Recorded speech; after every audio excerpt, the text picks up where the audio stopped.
1 миллион сом таптым. Ассаламу алейкум туугандар. Туура эле уктуңуздар.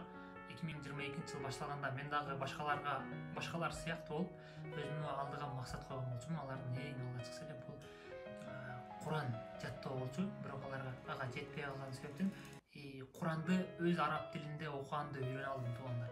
Ал эми экинчиси туугандар, мен жеке өнүгүүмө, өсүүмө акча жумшайм. Мындай кандай интеллектимди көтөрөм, жеке сегментимди көтөрөм деген болчумун.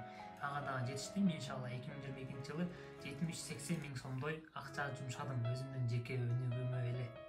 Андан кийин туугандар, ошол бизнестин мотору бул сатуу. Ошол сатууну жеринен үйрөнөм дедим. Үйрөндүм туугандар. Сатуу менеджерлигинен баштап трейдерликке чейин жеттим. Буга дээрлик 1 жылымды короттум туугандар. 2022 жылы мен үйлөнөм деген. Кудайга шүгүр үйлөндүм. Ал нерсеге да жетиш оңой болгон жок туугандар. 5 ай дуа кылдым. 5 ай. Жаратканым мага өзүмө ылайыктуу жар бере көр деп. Дагы бир негизлердин бири бул 1 миллион сом табам деген. Кудайга шүгүр 1 миллион сомго жете алдым. Албетте башында кыйынчылыктар болду, бирок ага чыдадык.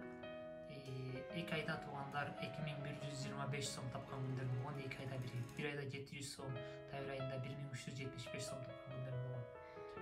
Бирок жеттик. Иншалла ошол акчаларды колдон келишинче инвестициялоого дагы, өзүмдүн жашоо шартымды оңдогонго дагы жумшай алдым туугандар. Эми бул нерсеге жетиш дагы оңой болгон жок. Далай кыйынчылыктар өттү баштан. Көчөдө калган убактым болду. Атамдан канча уруш жедим, чыга ал жериңен, иштеп эле кой.